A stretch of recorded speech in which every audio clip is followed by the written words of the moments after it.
Hey you guys, what's up? It's Rocketos54 here, and welcome to the video that is me showing you my vinyl collection. Now, if you have a keen set of eyes, you would know that I did actually do a video of this before, but that video was absolutely terrible. I put it on private because I was basically repeating the same thing for every single vinyl, and I just kept finding myself being lost for words and just repeating the same crap over and over. But I'm doing a new vinyl collection video. I've gotten quite a few more ever since I made that original one.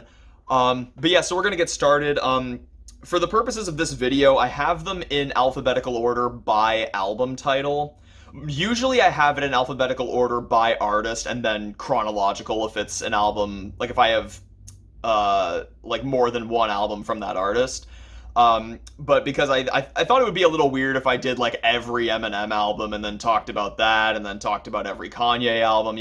I just thought it'd have like a bit of variety in like, which one would be coming next. So I'm gonna get started with the first one in here that I have, which is 808s and Heartbreak by Kanye West. We're starting off with a banger because this is in my top 10 favorite albums of all time. I love this thing. And this is one of the best vinyl releases there is. I mean, I'll try and show it to you as best I can. But yeah, that's what it looks like on the inside, and that's a CD right there in the middle. And it also has a double-sided poster and a lyric sheet in here. It's easily one of the best vinyl releases there ever has been. Sounds really good on vinyl too. But yeah, I absolutely love this thing. Kanye was going through a lot of really hard stuff, and it really, really shows on this album. It's one I've often turned to when I've been going through hard times myself. An incredibly different album in his discography where he's singing rather than rapping. And it turned out really, really good. I don't think it was like as well received as it should have been when it came out in 2008, but still a very, very important album in rap. I'd almost want to say it might end up being a classic in a few years. Normally I hate using that word. I'll get to that in a sec, like when I get to some of the later albums. Now, next album up is one that is definitely a classic, and that would be All Eyes on Me by Tupac. I need to get more of Tupac's albums on vinyl. This is the only one I have. What else is there to say about Tupac? He was a legend who was taken way too soon. It's kind of surprising the amount of albums that were released when he was alive. You would think that somebody who has this much impact on the culture and the genre that he would have put out a lot more when he was alive. But if I'm not mistaken, I think there was actually more put out after he died than when he was alive. You can count the Don Illuminati as a posthumous release, but the truth was he actually finished that before he died. But yeah, this is one of my favorite albums. Actually, is it my favorite? I'm trying to remember. I think I think at the moment this is my favorite, but Me Against the World and Loyal to the Game are also very high up there. And I should also say what my favorite tracks from each album is. My favorite one off of here, at the moment, is California Love, but Rather Be an is also like a very, very is a very highly favorite track of mine. And for 808s and Heartbreak, I think my favorite off of that would have to be Streetlights at the moment. Next one I have, and this is one that is actually one spot below 808s and Heartbreak in my favorite albums of all time, and that is Beer Bongs and Bentleys by Post Malone. This one's actually one of the more expensive vinyls to get because it's normally like $48 usually, but I think I got this for like $37 at a local record store. Yeah, amazing album. I'll be honest, the vinyl quality is not that great, unfortunately. Like, auto-tune is a little bit of an iffy thing when it comes to vinyl quality, but I mean, like 808s and Heartbreak, it sounds good. Like any Lil Wayne album that I've heard on vinyl sounds good on there. This one, it sounds a little bit iffy though. But yeah, this is a cool vinyl package, and this one's actually on a clear vinyl, which looks really, really cool. Like, looks really awesome. As soon as I pulled it out, I was like, when I first bought this, I was like so shocked. I'm like, wait, is this even gonna work? Like, this is completely clear. But yeah, amazing album. Post Malone has made nothing but great albums in his discography. Can't wait to see what he comes out with next, because the last one he released was Hollywood's Bleeding, which was 2 years ago, so hopefully he's working on some really great stuff. Now, this next one is California by Blink-182. I'm gonna get a lot of hate from probably every Blink-182 fan there ever was. This is my favorite Blink-182 album. I've basically just committed music lover suicide by saying that, but this is my favorite Blink-182 album. I just loved so many of the songs on here. Like, my favorite track off of this would have to be Sober. It's just so damn good. Oh, and by the way, my favorite song off of Beer, Bongs, and Bentleys, man, I don't know. There's so many great ones. I'd probably have to say, like, oh yeah, Same Bitches, I'd say would probably be my favorite song off of Beer, Bongs, and Bentleys. But my favorite one off California is Sober. I remember when I got this vinyl too, I was so happy because this was one I was looking for, but I wasn't quite sure if it was even like put out onto vinyl, because on their website the CD was the only thing listed. But I went to this local record store downtown that sadly has closed down recently, and when I went there, I was like looking through the vinyls. I was looking like in the rock section, and I looked through the part where this was a few times and didn't find it, but there was something bugging me to keep searching just a little bit more. So I'm like, okay, I'm gonna look through this section one more time, and I found this right there. I was so happy.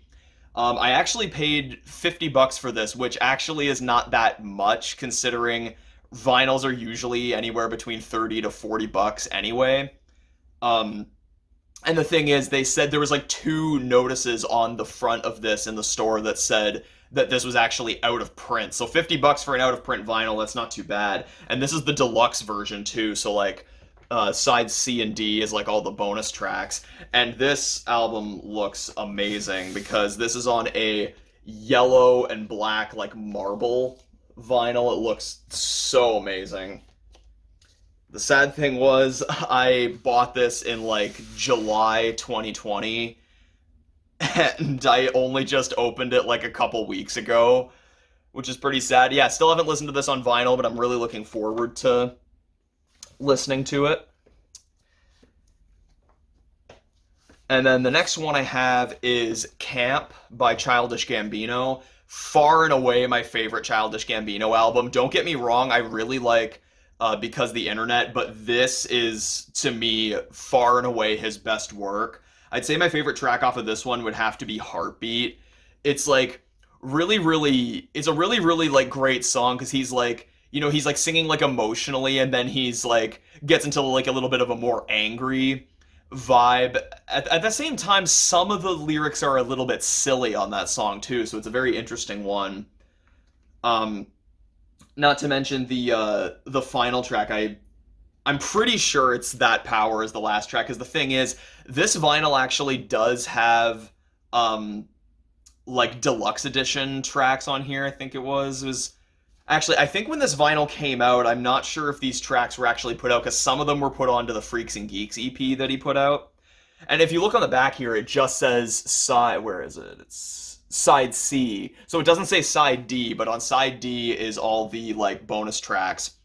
But the final track on this album is really good, because he's like detailing like going home from summer camp, and you know he's gonna like miss his like summer camp love, and he like it's a very like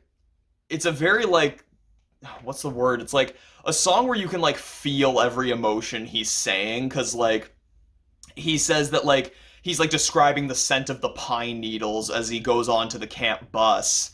And he's like, you know, he's like, we're driving back to the elementary school parking lot, and, you know, and he's like talking about how he's gonna like miss his camp love. Like it reminded me of like when I was a lot younger, and like when I was like going to summer camp. It's a great album.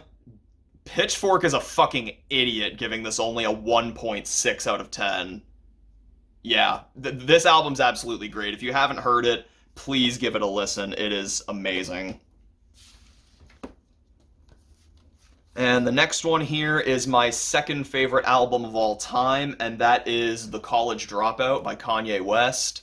I mean, you can't say too much about Kanye at this point. He's one of the best there ever was. This album was like a really good one that like, this album like really like helped me. I don't even want to say helped me because this year was so great, but I first started like actually getting into music, specifically Kanye was kind of the first like artist I actually like cared to listen to all of his albums in like 11th grade. And I just remember like listening to the College Dropout a lot. It was a really, really fun times because 11th grade was far and away the best year of high school for me. The other 3 years were either bad or mixed. Um, and like I just remember like I remember like on the last day of school in 11th and 12th grade driving away from the school while listening to School Spirit in the car, which was amazing. Not to mention Never Let Me Down, which is probably my favorite song from the album, is like just an absolutely beautiful, beautiful song that I is very interesting how they used a Michael Bolton sample for that. But then there's also like other great songs on here, like the new workout plan is really catchy and funny. Jesus Walks is great. As I said, School Spirit, Family Business, Last Call. Every song on here is just amazing. As I said, it's my second favorite album of all time. I absolutely love it. Incredibly nostalgic. Just all around a masterpiece. Oh, and I cannot go without saying All Falls Down is also perfect. And this album also has like some of my favorite skits on a rap album. Maybe my favorite. Like the first School Spirit skit is hilarious and makes me laugh every time I hear it. Now the next one is Damn by Kendrick Lamar. This is my favorite Kendrick album, definitely. I know most people would say To Pimp a Butterfly is their favorite. That one is quite good, but this one is definitely my favorite. Every song on here was just very, very high quality. I'd probably have to say my favorite on here, it kind of changes between Loyalty, Humble, and DNA. Yeah, like it kind of depends on like what mood I'm in. It's a very like hard to choose between that one, but I haven't actually spun this on vinyl yet, but I really should because this is a really, really great album. Interestingly enough, Kendrick actually said this is his least favorite out of all of his albums because I think he said his reasoning for that was because he feels that Damn is like all of his albums put together. But yeah, this is definitely my absolute favorite Kendrick album. And I really wish his new album would come out soon. Like somebody posted something on like Instagram recently where they said like we really witnessed Brockhampton's entire career 6 albums, I think. Brockhampton's entire career, 6 albums, a few controversies, and them breaking up before Kendrick Lamar and Frank Ocean put out new albums. Which is kind of crazy to think about. Like, Damn is turning 5 this year. Like, holy shit. Next one I have is Death Race for Love by Juice WRLD. Rest in peace. Like, that was one of the very few celebrity deaths that, like, actually impacted me. Because I remember when I first heard the news, I was, like, just about to go to work, and then I was, like, put in kind of a sad mood for the rest of the day. Because Juice WRLD was an absolutely amazing talent. His music helped me through so much. This was a pretty good album. I like World on Drugs and Goodbye and Good Riddance more than this. Like, I think Goodbye and Good Riddance is in, like, my top 20 or 25 of all time. Because I really want to get Goodbye and Good Riddance on vinyl, but I've heard that the quality of it is, like, really, really bad. The quality on this isn't too bad. I'd say it's pretty good. And, even the auto-tune on this, like, because as I said, on Beer Bongs and Bentleys, the auto-tune was a bit of a problem for vinyl quality. Not so much on this, actually. My favorite track on this would definitely have to be Empty. I'm going to try and get through these a little quicker because I'm already at 14 minutes and I'm not even done the first shelf. Now, this isn't like a music vinyl, but this is something I actually got from that record store that closed down. And that is, it's like this Gremlins storybook with a 7-inch record in here that like reads the storybook to you that I still haven't spun yet. I actually got this before I got a vinyl player, but I was like, it's $15 and look at something that's as cool as this. Like I'm never going to be able to find that again. That's for sure. And the next one I have is the Eminem Show by Eminem. Definitely a classic. Because the thing that I'm talking about with classics that I said I was going to explain later, people just use the word classic so easily these days, and it's like, no. Like, you have to actually think, is this album, one, is it really that good? And two, is this going to have impact in the future? Because for me, it has to be really, really good, and it has to have like impact. And the thing is, I don't think you can even truly call something a classic until at least 20 years has passed. Because this album turns 20 this year, so I can comfortably say this is a classic. But then it's like, there's people that are saying that like albums that have been out for 2 days, oh man, it's a classic. Like, no, it's really not. Like, you need to actually think about this. But there's a few albums that I would say are almost like modern classics, and I'll get to those in a bit, because I think there's like a couple in here that I would say are modern classics. But Eminem Show is definitely a classic. My favorite song on here would definitely be Without Me. There's not really much else to say about Eminem. He's like the best of all time. Like, him and Kanye are like right next to each other. The next one's another Eminem album, and that is Encore, which is my second favorite of Eminem's. I have never understood why this didn't get the same amount of love that the previous three did. This album is truly near perfect. Absolutely love this thing. Every time I listen to it, I just love it more and more.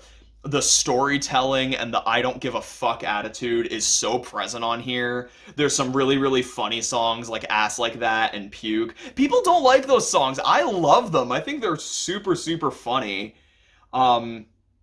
Never Enough is very underrated. My favorite one would probably have to be Mockingbird, or well, where was the other one? I feel like there was another one on here that was specific. No, actually, I don't think there was. So I would say that Mockingbird would definitely be my favorite on here. That song is just absolutely beautiful. Next one I have is Enema of the State by Blink-182. Definitely a bit of a classic album. This album was absolutely huge when it came out in 1999. And also one of my favorite album covers too. I just love the way that looks. I gotta say, my favorite song on this would probably be What's My Age Again, but warning to people who are buying this vinyl, even though it says parental advisory, this is the clean version of the album, which sucks, I know, but apparently all the vinyls are like that all the vinyls are actually the clean version, even though it says parental advisory. So just be warned that this album's the clean version, because I remember listening to What's My Age Again and Dysentery Gary on here, and I'm like, what the hell's going on? But still a really good album regardless. One of the few that really made my summer of 2020 very memorable. Yeah, if you guys haven't heard any Blink-182, I highly recommend you get into them. Next one I have is Funeral by Lil Wayne. This is actually my third favorite album of 2020. In my video, it was at number 2, but after re-listening to a couple of things, this actually went down to number 3. Still a great album that I don't think people give enough credit to this album for being as good as it is, and this is on a white vinyl that looks really, really nice there. This album's just got a lot of really great songs.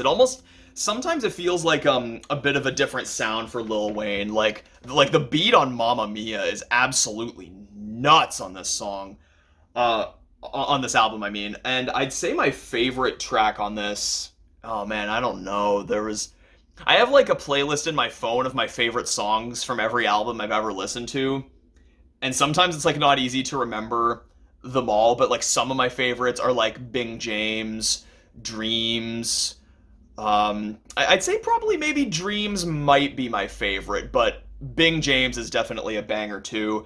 As I said, one that I feel like not a lot of people gave this enough credit, because this is actually a really great album. Like, Wayne shows that after all this time, he's still got it. He's an incredibly smart guy and an all-around amazing rapper. I really can't wait to see what he comes out with next. And his mixtape Sorry for the Wait is now on streaming, which I'm really, really excited to check out because I haven't heard that. And I've also heard that like The Drought 3 is probably one of his best mixtapes, which I still haven't heard, but I'm really, really excited to check that out. And what I'm even more excited for is Lil Wayne said that apparently there's going to be a third Young Money album coming out soon. I'm so excited for that, because the first Young Money album is like one of my favorite albums of all time. I think like in my top 20 of all time. The next one I have is General Admission by Machine Gun Kelly. I'd say Machine Gun Kelly probably for me has one of the most consistent discographies in rap. Like I think he's just made like great album after great album. This is my favorite one of his. It's in my top 25 of all time.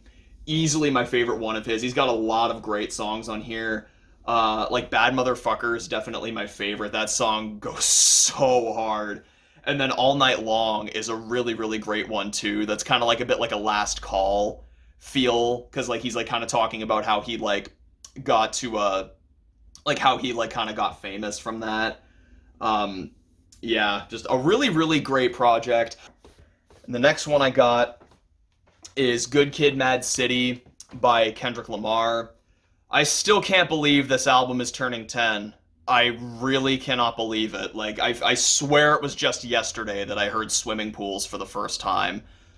You know, I mean, this album was incredibly important for rap, for the culture, for Kendrick especially. I would probably say my favorite one off of this would either have to be Swimming Pools or Compton, or maybe The Recipe. Because I was going to say, guys, if you're going to listen to this, if you haven't heard this yet, listen to the deluxe version, because The Recipe is only on the deluxe version, and it's one of the best songs from the album, for sure. I know a lot of people, you know, got really mad at Macklemore that Macklemore won over this for Best Rap Album at the Grammys. And while I would have put Good Kid, Mad City and Yeezus and Nothing Was the Same even over The Heist, I thought The Heist was a really, really good album that I honestly thought really did deserve to win. I thought it was a really, really good project.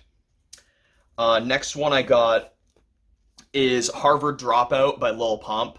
I thought this was a great project. I thought this was definitely better than his self-titled project. I really, really enjoyed this one. Got a lot of great singles on here. I'd probably have to say my favorite song would have to be Ashket It. That was probably the song that like made me love Lil Pump. You know, he's got a lot of good ones like, you know, Multimillionaire, Be Like Me, Drug Addicts is really good. I Love It was, you know, I remember when I Love It came out when I was in school, and just like everyone talking about it and like how crazy like the music video was. Yeah, you know, another one of those other projects that I don't think a lot of people really loved, but I really did. I thought this was a clear step up from his mixtape, and I liked his self-titled mixtape, but I thought this was definitely a significant amount better than that.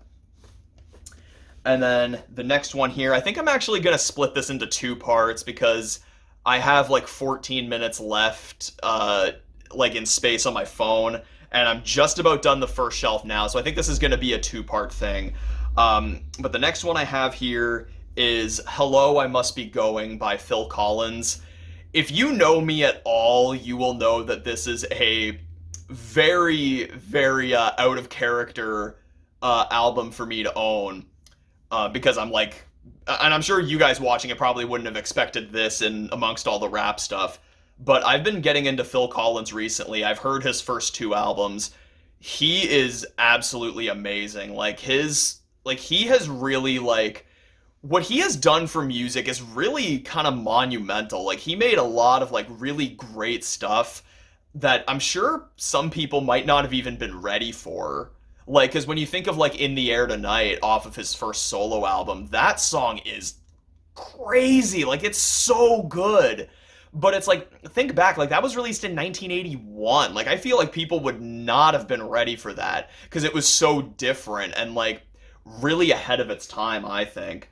And, you know, this album, because I've only heard his first two so far, but this album I think is great. It's my favorite so far that I've heard. My favorite off of this would definitely have to be You Can't Hurry Love, although I Don't Care Anymore is also a great one. The whole first side of this can really just be like my favorite tracks from the whole thing. The second half, still really, really good. It's just that the first half is like all the favorite tracks, like all right in a row. But yeah, definitely would have to say You Can't Hurry Love is my favorite. And the thing with this is it's like, it's one of those, like Phil Collins is one of those rare artists that can have multiple 5-minute tracks in a row, because normally when it comes to songs, normally people can't stand listening for more than like 4 minutes. on his albums, he has like multiple 5-minute tracks in a row, and he actually like keeps your attention, and you don't feel like, oh my god, this song's so long, I wish it would just end already. He doesn't. He's actually even able to like repeat the same choruses without it sounding boring or repetitive, which is very hard to do. I really, really loved this album. I listened to it on streaming for the first time like a few weeks ago, and then got the vinyl like very soon after and listened to the vinyl already. Loved it even more the second time around. The only thing that sucks about You Can't Hurry Love, as I said, he has multiple 5-minute songs on his albums. You Can't Hurry Love is the shortest one. I think it's like actually under 3 minutes. And I'm like, man, like, of all the songs to be short, why did it have to be that one? Because it's so good. Sorry, it's hard to put this back in here. Next one I have is Hotel Diablo by Machine Gun Kelly. This was my favorite album of 2019. This was another one that's kind of in my, I think it's in my top 25 of all time as well. Like, this was one where he kind of experimented a little bit with like rock on this, because as everybody knows, he made Tickets to My Downfall, which is a full-on rock album.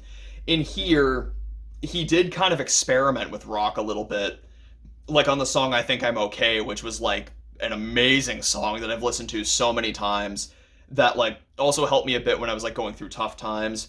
And Candy on here is such a banger. I just wish Candy was longer, because it's only like 2.5 minutes, but this is a great album from start to finish. I really can't wait for Machine Gun Kelly's new album. I think he said something that he's going to actually be making 2 albums this year, so if that's true, I hope that both of them are really great. Yeah, really, really love this thing. I'd say I Think I'm Okay is definitely my favorite track from it, but Candy, sometimes it alternates between that and Candy, but I Think I'm Okay is really the true favorite track from that album. Now, this is going to be the last one for part 1. This is the end of the first shelf, and I will upload part 2 hopefully soon. But the last vinyl for part 1 is Jesus is King by Kanye West. Another very overhated album. Like, people kind of blew out of proportion like how bad this album was, because I don't even think it's bad. Like, I think it's great. But everybody just kind of like ruthlessly crapped on this thing. I really, really liked it a lot. It made my top 10 of 2019. And he's got some really amazing songs on here, like Selah, Everything We Need. I'd say that Follow God is definitely my favorite one. The rhymes on that are just amazing. And Jesus is Lord is an absolutely beautiful song. I remember seeing the Jesus is King IMAX film in the theater the eve of this album coming out, and it was a crazy experience, because like all the Kanye fans had just come out of hiding. Like, when I pulled up to that theater, everyone was in Yeezys and Wyoming hoodies. Like, you could tell all the Kanye fans had just come out for it. It was a completely packed theater. Like, I think the very, very front of the theater wasn't sold out, but everywhere else seemed like it was full. Like, there was not an empty seat in the house. It was one of those rare times where I actually had somebody on either side of me, which, like, never happens. But it was amazing, because, like, seeing this and hearing Selah at the beginning and then Jesus is Lord right at the end was amazing. And, it's just, like, the anticipation was in the air of the album coming out, and I don't think it came out until, like, 6 a.m. the next morning, but I just remember like the hype of that happening was like, you don't see that all the time. It's actually quite rare that you will see that, but it was an amazing experience, and I thought the album was really great. A very different album for Kanye for sure. I really, really hope that Donda gets a vinyl release soon, because that was my album of the year last year. I loved it so much. Really hope it gets a vinyl soon. And as of recording this, Kanye just announced a few hours ago him saying that Donda 2 is coming on February 22nd, 2022. So it's like the one day of the year where it's like all 2s in a row. Yeah, and I'm very excited for that. Hopefully that ends up coming out as promised, because I mean, it seems like a little bit. I mean, the first Donda just came out in the summer, so, I mean, if it ends up coming out that soon, then that's awesome, but, if it's not, I'm willing to wait for, for it to sound really good. But, yeah, so, anyways, that is the end of part 1 of my vinyl collection. I will upload part 2, hopefully soon, but, yeah, thank you guys for watching. Subscribe for more content. Please leave a like in the video if you enjoyed, and remember, you guys. Let's see, which one can I find here? Um, remember, you guys, whenever opening your head, say no to drugs.